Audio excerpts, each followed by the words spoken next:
किसका होगा राज तिलक? कौन करेगा घात, कौन भीतर घात? जनता का क्या होगा फैसला? देखिए मध्य प्रदेश की सत्ता का संघर्ष। महा उपचुनाव आशुतोष के साथ स्वदेश न्यूज पर दिन भर। तो स्वदेश न्यूज टीम इस समय पहुंच चुकी है राजस्थान सीमा से सटे हुए एक ऐसे गांव में जहां से राजस्थान मात्र 1 किलोमीटर दूर है, लेकिन यहां पर सियासत इस सर्द रात के साथ और भी सर्द है।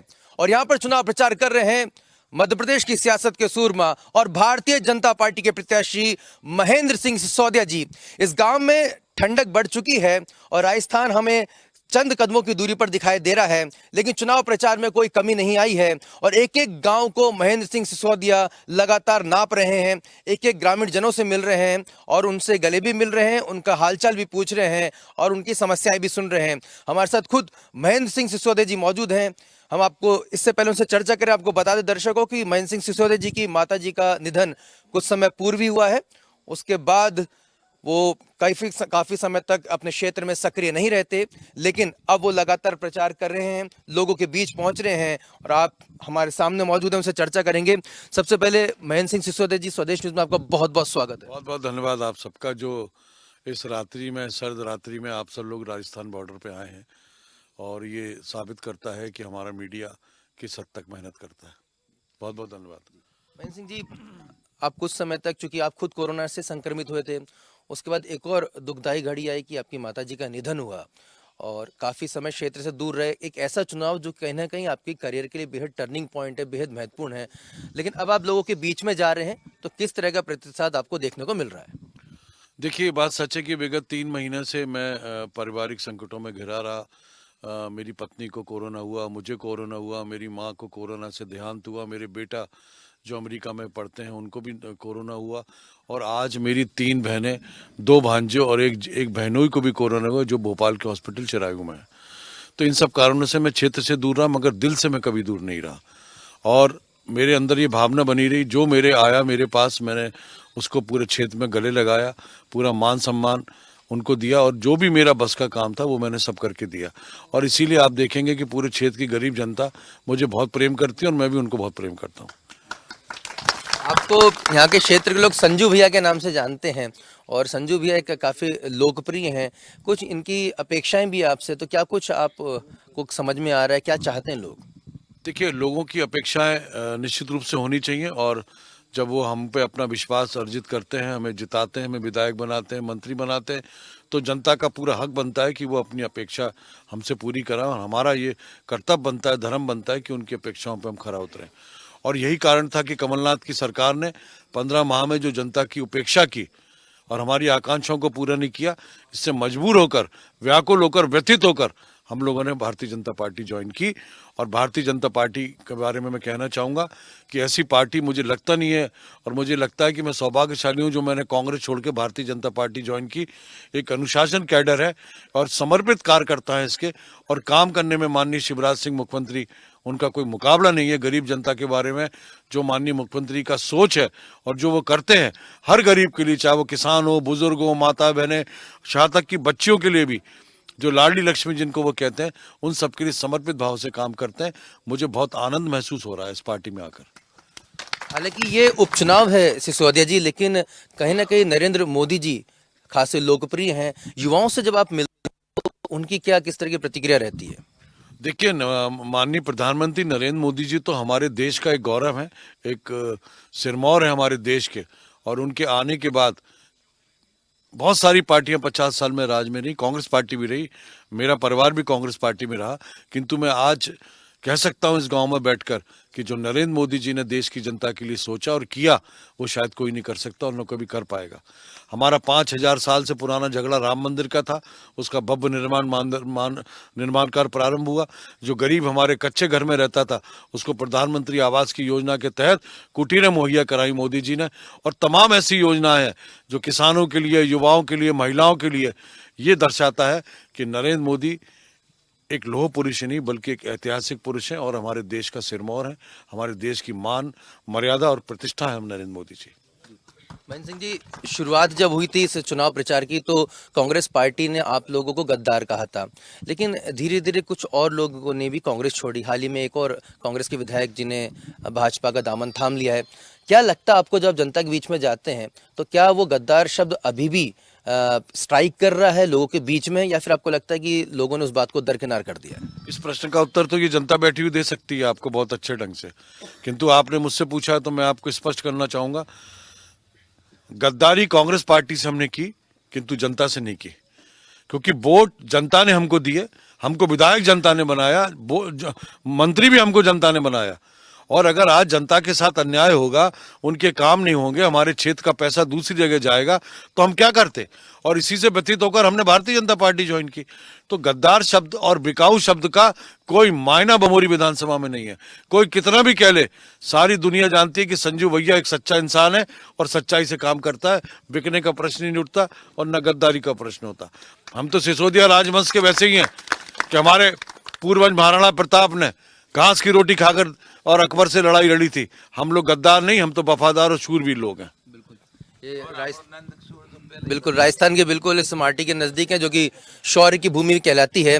लेकिन आपकी जो छवि है बहुत ही सरल और बहुत ही सौम्य छवि रही है, बहुत ही संतुलित बयान आप देते हैं। क्या इस पूरे चुनाव प्रचार के दौरान कोई ऐसा कोई वाक्य आया जब आपको व्यथित होना पड़ा हो, या आपको लगा हो कि नहीं अब मेरे को अपनी वर्जनाएं तोड़ के आगे बढ़कर कुछ बोलना हो? कुछ ऐसा कुछ वाक्य आया? कांग्रेस के नेताओं को जितने आरोप लगाने थे, जितनी उनको छीछा लेदर करनी थी, उन्होंने कर ली। मैं व्यथित नहीं हुआ। मैं व्यथित उस दिन होता जब क्षेत्र की जनता मुझे अगर कुछ बोलती, मेरे ऊपर उंगली उठाती, तो निश्चित रूप से मैं टूटता और अपने आप को व्यथित समझता। मगर एक भी आज 17 दिन के दौरे में, जहां मैंने 150 गांव दौरे किए हैं रात दिन, एक भी शख्स ने मुझसे कोई बात नहीं करी।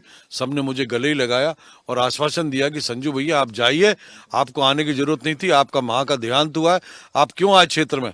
आपके लिए तो चुनाव जनता लड़ रही है, कार्यकर्ता भारतीय जनता पार्टी का लड़ रहा है। तो इन सब चीजों से लगता है कि नहीं, कहीं व्यथित होने की आवश्यकता नहीं है। आरोप और प्रत्यारोप तो राजनीति का एक अंश है, एक अंग बन गया है कि कांग्रेस पार्टी के लोगों के पास आज बचा क्या है हमको बिकाऊ और गद्दार कहने के अलावा? वो ये थोड़ी कहेंगे कि कमलनाथ ने टाइम नहीं दिया, कमलनाथ ने ये काम नहीं किया, कमलनाथ ने वो काम नहीं किया। आरोप ही तो लगाएंगे। सरकार तो उनकी भी थी, हमने क्या, हमारा क्या? हमने अपना मंत्री पद ठुकरा दिया, हमने अपनी विधायकी ठुकरा दी, और आज उस चौराहे पे हम खड़े हैं जहां हमारा भविष्य बिल्कुल जुए के रूप में रखा हुआ है। आज जनता चाहे तो हमको खत्म कर सकती है और जनता चाहे तो सिर पे बिठा सकती है। तो इतना बड़ा त्याग किया, इतना बड़ा बलिदान किया, तो ये सब जनता जानती है। तो कमलनाथ जी ने अपने सुपुत्र नकुलनाथ जी को, हालांकि इकलौते सांसद है कांग्रेस पार्टी के, वो चुनाव प्रचार से दूर दिखाई दे रहे हैं कहीं, क्या वजह आपको लगती है? कोई वजह नहीं है। उन्होंने एक स्टेटमेंट दिया था कि युवाओं का नेतृत्व मैं करूंगा और मैं मध्य प्रदेश में दौरे करूंगा, और उससे जो कांग्रेस में आपस में अंतर्द्वंद शुरू हुआ तो चुनाव तक उनको पीछे रखा है, किंतु वो चुनाव तक पीछे रहेंगे और उसके बाद कमलनाथ जी उन्हीं को आगे लाएंगे। और कांग्रेस तो अब समाप्ति की ओर है। एक तरफ जहां हमारा उदितमान नक्षत्र मध्य प्रदेश का महाराज ज्योतिरादित्य सिंधिया जी कांग्रेस छोड़कर जिस दिन भारतीय जनता पार्टी में आए, उस दिन समझ लो कांग्रेस का अस्त सूर हो गया पूरी तरीके से, और कांग्रेस में कोई लीडरशिप नहीं बची। और ये चुनाव के बाद ये मैं आपको साबित कर दूंगा कि मध्य प्रदेश में कांग्रेस का अस्तित्व खत्म हो रहा है। आपकी माता जी ने भी काफी धार्मिक कार्य यहाँ पर किए हैं, गायत्री देवी की काफी उपासना भी की है। उमा भारती जी चुनाव प्रचार के लिए आई, ये किस तरह का आपके लिए भावनात्मक एक जुड़ाव आपने महसूस किया उस दौरान? क्योंकि कहीं ना कहीं आपको अपनी माता जी की काफी यहाँ पर इस समय कमी महसूस हुई होगी। सभी लोग अपनी माँ को बहुत प्रेम करते हैं और मेरा प्रेम भी उनसे बहुत अटूट रहा, मेरा रिश्ता बहुत अटूट रहा और हमेशा आशीर्वाद उनका बना रहा। और आज मृत्यु उपरांत भी मुझे लगता है कि उनका आशीर्वाद मेरे साथ बना हुआ है। जिस दिन से तेरही समाप्त हुई है और मेरे दौरे हुए हैं, मुझे एक अजीब सी ऊर्जा का एहसास होता है और लगता है कि मेरी माँ मेरे साथ चल रही है दुर्गा के रूप में, जो मुझे आशीर्वाद प्रदान कर रही है। उमा भारती जी के बारे में आपने आज बोला, मैंने आज प्रथम बार उनका दर्शन किया और मैंने कहा अपने भाषण में कि आज उमा दीदी मैं धन्य हूँ कि आप जैसी विभूति, चाहे मैं हारूं चाहे जीतूं, मगर आप मेरे मंच पे आई, ये मेरा बहुत बड़ा सौभाग्य है। एक सरस्वती के रूप में उमा भारती जी जानी जाती हैं, उनकी जिब्या पर सरस्वती विजवान है और ऐसी महिला ने आज मुझे पूरी भरी कॉलोनी में इतना मान, इतना सम्मान और इतना लाड़ और इतना प्यार दिया है कि मेरा दिल भर गया।